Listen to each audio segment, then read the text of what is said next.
Então, olá de novo, turma. Vamos concluir a nossa aula com esse vídeo, porque a gente já tinha passado essa parte aqui sobre geologia e éramos para ter concluído isso nessa terça-feira dessa semana, mas eu tive uma reunião, então eu estou gravando logo após a reunião agora para postar para vocês esse conteúdo. E vocês terem algum material para ajudar a vocês concluírem aquelas atividades que eu passei. Então, eu vou adiar a prazo de entrega das atividades mais um dia. Então, vocês podem me entregar até quinta-feira. Tranquilos? Então, vamos lá. A gente já falou dessa parte aqui, né? Sobre a equação de Navier-Stokes e a dinâmica de fluidos, sobre a primeira contribuição a respeito da geofísica com William Gilbert, falando que a Terra seria como se fosse um imenso imã. Na verdade, hoje a gente sabe que a Terra não é um imenso imã no sentido...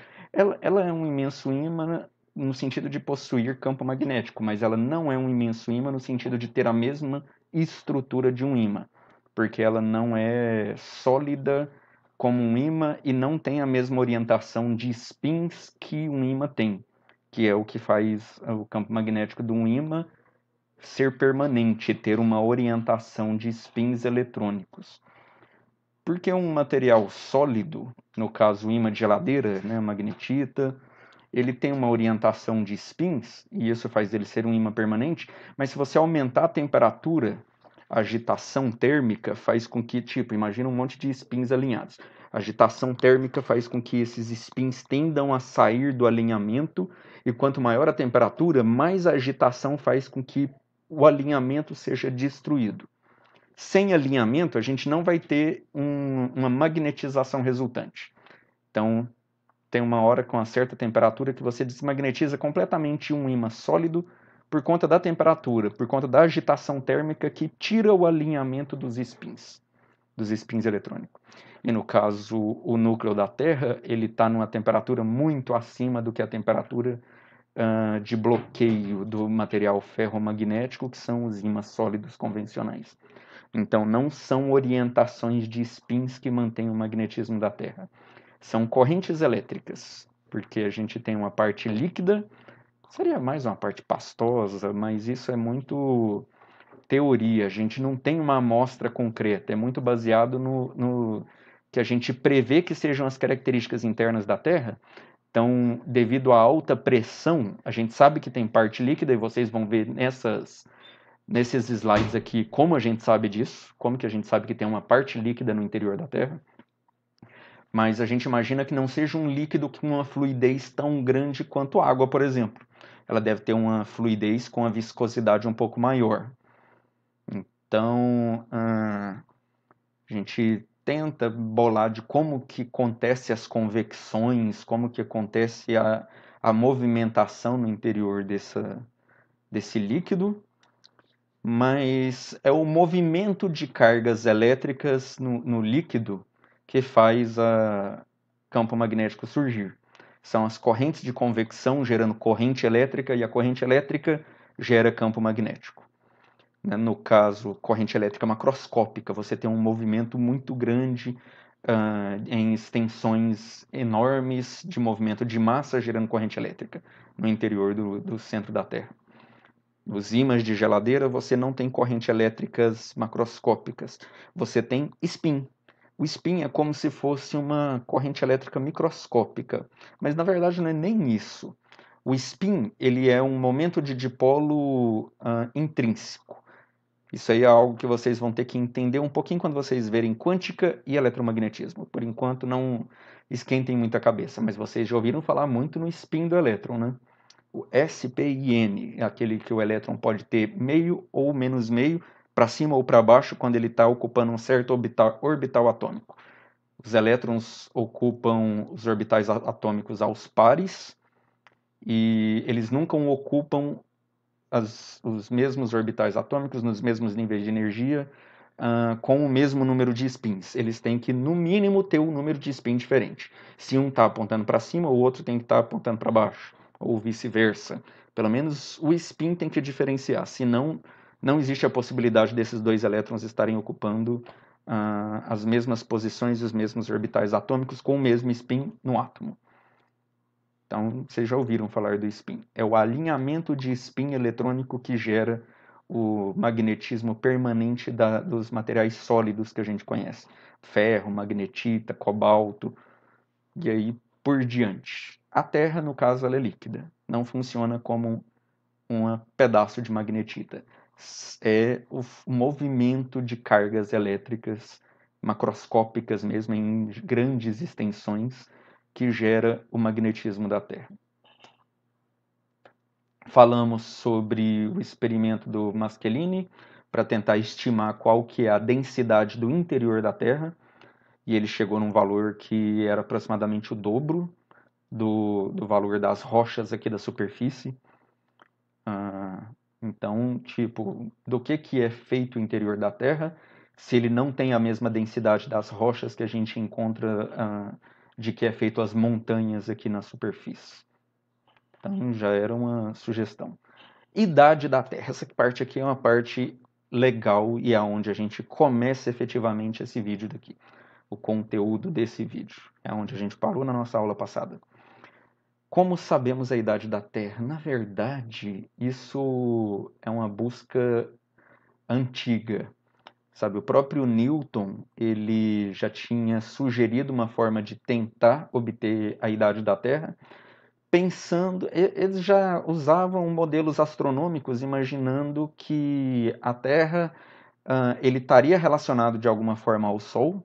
Então, assim como o Sol é uma grande bola flamejante, né? Claro que o Newton não sabia, fazia ideia do que gerava a grande luz e aquela calor do Sol. Para eles parece uma bola de fogo, mas no caso não é fogo, não é uma reação química com oxigênio, é reação nuclear de fusão hidrogênio-hidrogênio gerando hélio. Mas assim como o Sol é uma imensa bola de fogo na visão dos cientistas da época do Newton, dos pensadores, filósofos da época do Newton, eles imaginavam que a Terra também era uma grande bola que talvez desfragmentou, e aí é um talvez da minha parte. Não sei se o Newton tinha essa suposição, se ele poderia ter sido desfragmentado do próprio Sol, ou ter tido uma origem comum junto com o Sol, mas como ele fosse um fragmentozinho menor, né, como se fosse uma mini bolinha de fogo, muito menor do que o Sol, se ele esfriaria mais rápido, por isso que ele não se parecia uma bola incandescente. Como se o Sol fosse a mesma coisa que a Terra, mas estivesse incandescente até hoje. E a Terra pequenininha, por ser pequena, esfriasse mais rápido. E aí já tinha chegado no seu período de esfriar, né, muito mais rápido do que o Sol. Ou algo do tipo assim. O que o Newton fez? Ele fez uma estimativa bem superficial, pegou uma esferinha de 1 polegada de ferro, aqueceu ela e monitorou o tempo que ela gastava para esfriar. Então, viu qual que é a taxa de esfriamento dessa esferinha de ferro, e estendeu isso para uma esfera de ferro gigantesca do tamanho da Terra. Já era conhecido o raio da Terra naquela época. O raio da Terra é conhecido com uma precisão até muito boa desde a antiguidade. Eu falei isso na aula anterior para vocês. Então, os gregos já tinham medido o raio da Terra. Então, os gregos já sabiam que a Terra era redonda desde aquela época, desde a antiguidade. Em algum momento houve um lapso na filosofia, na mentalidade de muitos pensadores, aí, principalmente pensadores mais vinculados a uma interpretação muito literal de escritos bíblicos, talvez, e começou a vincular que a Terra, né, divulgar que a Terra era plana em algum momento. Mas desde muito tempo já se sabia que a Terra era redonda. Então ele monitorou a taxa de esfriamento de uma esferinha de 1 polegada de tamanho e generalizou, estendeu esse cálculo para se essa esfera fosse a Terra. A Terra fosse feita completamente de ferro e ela tivesse uma temperatura que é a temperatura para se fundir o ferro hoje. Você funde o ferro, eu não fui atrás do dado de qual que é a temperatura para fundir ferro. Deve ser mais de 1000 graus Celsius, 1000 alguma coisa, 1500, não sei exatamente. Mas eu acho que ele assumiu que é como se a Terra fosse uma bola de ferro fundida, e aí estivesse solidificando e esfriando. Então ele partiu dessa temperatura inicial, do ponto de fusão do ferro. E qual seria o tempo gasto para a Terra esfriar e chegar na temperatura que é hoje, na faixa aí dos seus 25 graus Celsius na superfície? Provavelmente ele chutou que o interior da Terra teria a mesma temperatura da superfície, né? Seria uma temperatura uniforme. Mas foi meio que uma brincadeira, né? Claro que acho que ele não tinha pretensão de que isso fosse um dado absoluto e já tivesse certo logo de cara. Era um dos primeiros dados científicos, uma das primeiras tentativas científicas de propor um modelo para fazer isso, para fazer essa brincadeira de estimar essa idade. Ele encontrou isso daqui, né? Essa idade de 50 mil anos. O tempo gasto para imensa bola de ferro fundido, que seria a suposição inicial dele para a Terra, esfriar e chegar na temperatura de hoje. 50 mil anos. Lord Kelvin, ele fez uma estimativa mais precisa, porque o Lord Kelvin ele era um cientista que sacava muito sobre calor e sobre temperatura, e ele era um físico extraordinário e já bem conceituado. O que ele divulgasse era muito bem aceito e respeitado pela comunidade científica. E, na verdade, a estimativa dele foi bem calculada. Não estava certa porque faltava dados que ele não conhecia, mas foi bem calculada. Ele estimou que se a Terra tivesse a temperatura inicial do Sol, e isso eu não fui atrás, eu não sei se na época que o Lord Kelvin fez essa estimativa, tipo a temperatura inicial da Terra fosse de 3.900 graus Celsius, que eu acredito que foi uma estimativa inicial da superfície do Sol. Não sei se eu não vou lembrar. Não vou lembrar da lei de Wiener, não sei qual que é a pronúncia. W-I-E-R, que associa o brilho, a radiação com a temperatura. Né? Associa a radiação emitida pelo Sol com a temperatura do Sol. Não sei se a lei de Wiener, não lembro a pronúncia, se ela já tinha sido feita e se o Lord Kelvin já tinha essa informação. Mas ele argumentou que a idade da Terra era restrita à idade do Sol, a Terra não seria mais velha do que o Sol, no mínimo eles teriam a mesma idade porque talvez teriam nascido juntos. Isso aí, na verdade, é uma suposição do Kent, né? Immanuel Kent, e é uma suposição muito boa, isso lá do século XVIII ainda, bem antes do Lord Kelvin. Então, iniciando a Terra como tendo uma temperatura inicial de 3.900 graus Celsius, então nem é a temperatura do ferro fundido, é muito acima disso, e imaginando que, como ele é conhecido hoje em dia, que a temperatura da Terra aumenta cerca de meio grau Celsius a cada 15 metros de profundidade, então ele usou esses dados para estimar qual que seria a taxa de esfriamento dos 3.900 graus Celsius até a temperatura atual. E ele estimou 98 milhões, mas depois ele corrigiu alguns cálculos que ele fez e chegou num valor de 40 milhões.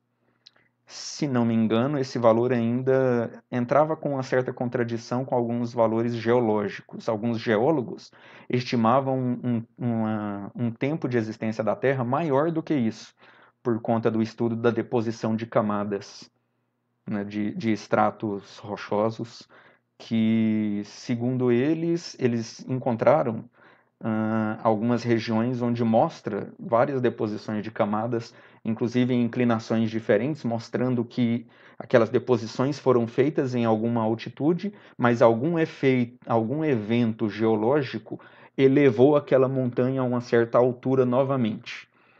Certo? Então, regiões que tinham sido formadas há um tempo bem mais remoto numa região, numa parte mais profunda da crosta, tinha sido emergida, talvez por efeitos de vulcão, terremotos ou coisas do tipo assim.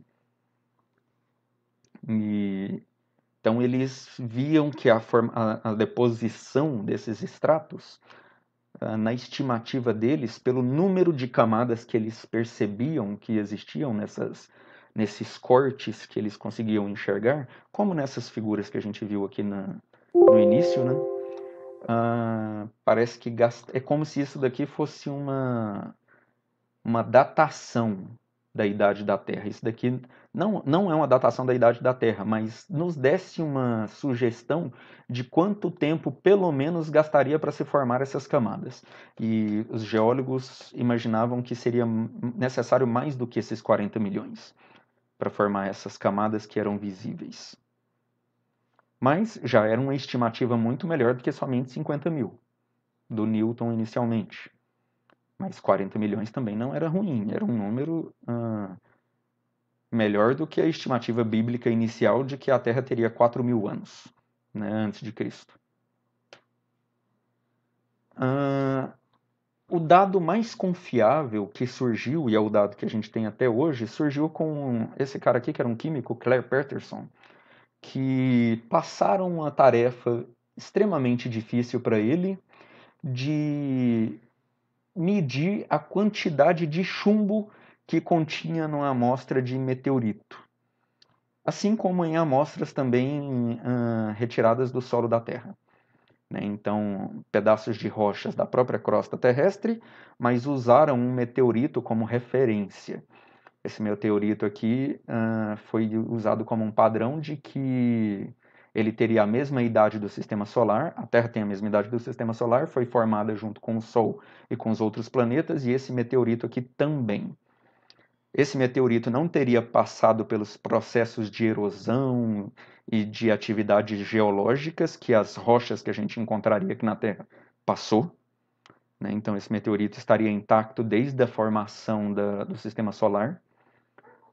E já conseguiam fazer datação de Urano. Inclusive, quem fez a sugestão para fazer datação radioativa para estimar a idade da Terra foi o Rutherford, porque ele foi um dos primeiros, né? Ele descobriu a partícula alfa e ele começou a trabalhar com física nuclear e ele sugeriu que o decaimento radioativo, no caso, poderia dar uma ideia da idade da Terra, porque você consegue ter uma noção de quanto tempo gasta para um determinado material radioativo decair, a meia-vida. É o que a gente conhece hoje por tempo de meia-vida. Então, o tempo de meia-vida é o tempo gasto para que metade do material decaia e deixe de ser radioativo.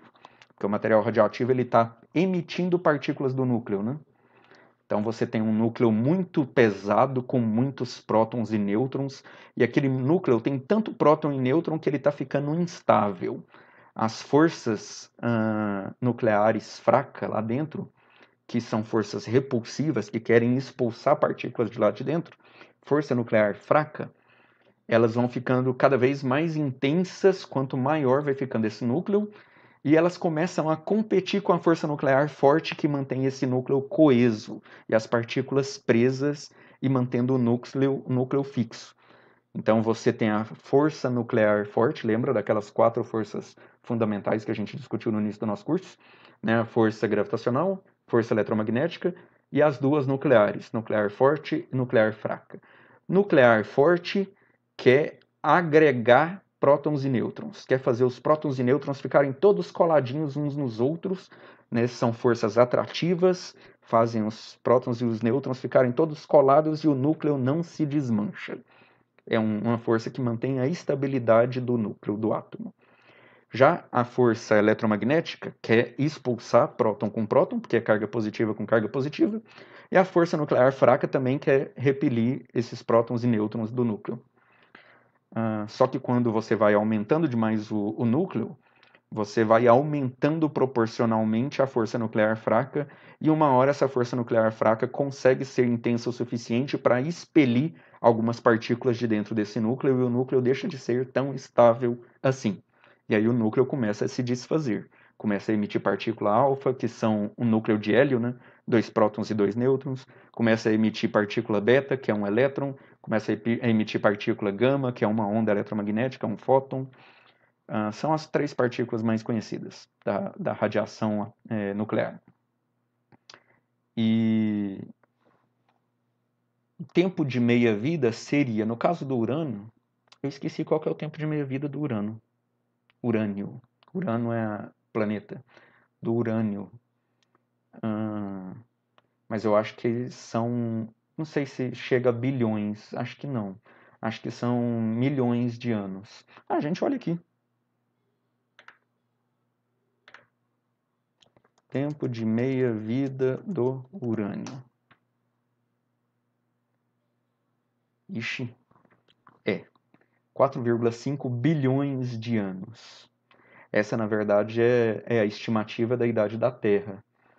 Significa que se essa é a meia-vida do urânio, todo o urânio que existia na Terra no início, como a Terra tem mais ou menos essa idade, 4,5 bilhões de anos, já está na metade. A quantidade de urânio que a Terra tinha já está na metade. Metade já decaiu. E aí vai gastar mais 4,5 bilhões de anos para que a quantidade que tenha hoje caia pela metade. Então é sempre metade. Não significa que se em 4,5 bilhões de anos caiu a quantidade que caiu... Deixa eu fazer um desenho que fica mais fácil. Fica mais fácil de eu conseguir explicar isso.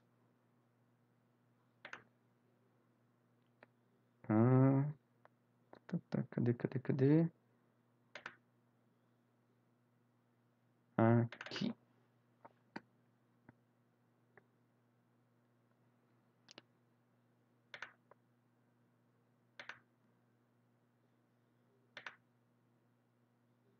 O que eu estou querendo dizer é o seguinte.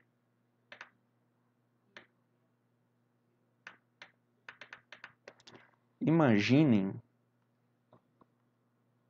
que temos essa porção de urânio aqui. Gasta-se 4,5 bilhões de anos para que metade desse urânio decaia e vire chumbo. Isso aqui vira chumbo. É o resultado final do decaimento do urânio. Chumbo. A outra metade continua sendo urânio. Levou quanto tempo para metade desse urânio aqui virar chumbo? Levou 4,5 bilhões de anos. Quer dizer que a outra, se essa quantidade toda em vermelho levou 4,5 bilhões de anos, leva-se os mesmos 4,5 bilhões de anos para a outra metade virar chumbo também? Não. Leva-se mais 4,5 bilhões de anos para metade do que sobrou virar chumbo. Sempre leva esse número aqui para que a metade do que resta vire chumbo. Sempre metade. Pronto, agora a gente já passou 2 vezes. Foi 9 bilhões de anos.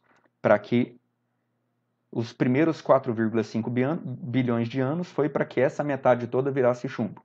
Agora, mais 4,5 bilhões de anos para que a metade da metade que sobrou vire chumbo. Agora vamos gastar mais 4,5 bilhões de anos, ou seja, vamos para 13,5 bilhões de anos total, para que a metade do que sobrou vire chumbo. Então, nunca, não é porque você gastou 4,5 bilhões de anos para que essa primeira quantidade aqui virasse chumbo, que você vai gastar 4,5 bilhões de anos para que a mesma quantidade total vire chumbo. Você sempre gasta 4,5 bilhões de anos para que a metade do que você tem vire chumbo. Decaia. Então, eu tenho essa quantidade aqui. Vai gastar quanto tempo para que isso tudo vire chumbo? vai tender ao infinito o tempo para que isso tudo vire chumbo. Tender ao infinito é muita coisa, mas vai gastar muito tempo. Pode-se dizer que tende ao infinito, sim. Tá? Porque é tempo pra caramba, para não falar outra coisa. 4,5 bilhões de anos fez a metade virar chumbo. E se ao invés de eu ter essa quantidade, eu tivesse essa quantidade de chumbo aqui? Quanto de chumbo ia ser, ou melhor, de urânio, quanto de urânio ia ser convertido em chumbo em 4,5 bilhões de anos? Metade? Nossa, mas essa metade aqui parece ser mais do que isso aqui tudo. Pois é. E mesmo assim, é sempre a metade. Em 4,5 bilhões de anos, você sempre perde metade do chumbo, mas a metade continua. Sempre é assim. É isso que eu queria dizer, é isso que eu queria tentar explicar. Esse é o tempo de meia-vida. O tempo de meia-vida é o tempo necessário para que metade da quantidade de material radioativo decaia.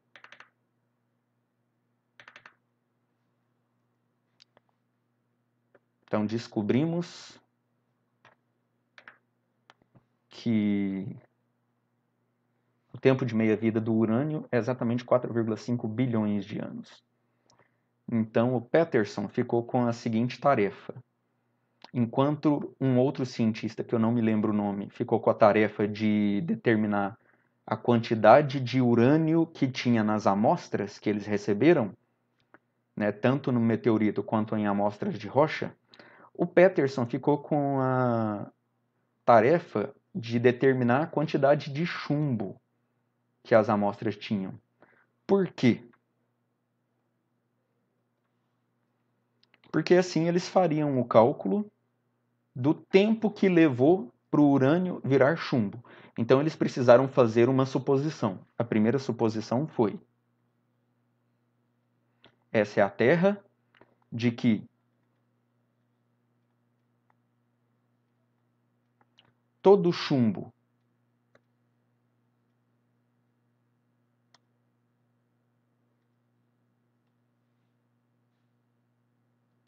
contido na Terra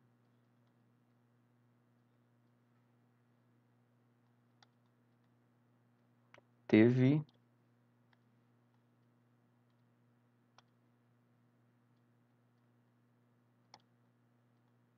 origem no decaimento do urânio. Isso é uma suposição razoável? Para falar a verdade, eu não sei. Acredito que seja, porque senão eles não fariam esse cálculo e falariam com tanta certeza que essa estimativa é boa. Pelo jeito, essa estimativa é boa, sim. Tá? Eu tentei pesquisar, mas eu não encontrei com tanta facilidade qual é o modelo em que essa suposição se baseia. Mas me parece que tem a ver com o modelo do surgimento do sistema solar. Pesquisas a respeito da composição do sistema solar assume que, se não me engano, a quantidade de chumbo é pequena. Talvez a quantidade de chumbo que exista no sistema solar não seja uma suposição ruim assumir que ele venha do decaimento do urânio. A questão é, o urânio veio da onde? O urânio veio de uma supernova. Ou veio de algum outro evento que eu ainda não conheço, porque eu não conheço todos os eventos astronômicos. Eu não sou da área. Mas eu sei que uma estrela supermassiva, uma estrela muito massiva, ela consegue fundir elementos pesados até o ferro, e quando o núcleo de ferro chega a mais ou menos 1,5 da massa do Sol, ele explode numa supernova. No momento da explosão, a temperatura e todo o caos da explosão consegue gerar energia suficiente para fundir átomos ainda mais pesados, inclusive o urânio. Mas o urânio ele é surgido durante a explosão da supernova. O urânio, além de ser surgido na supernova, o chumbo também não poderia ser originado numa explosão da supernova? Ou seja, o chumbo que contém na Terra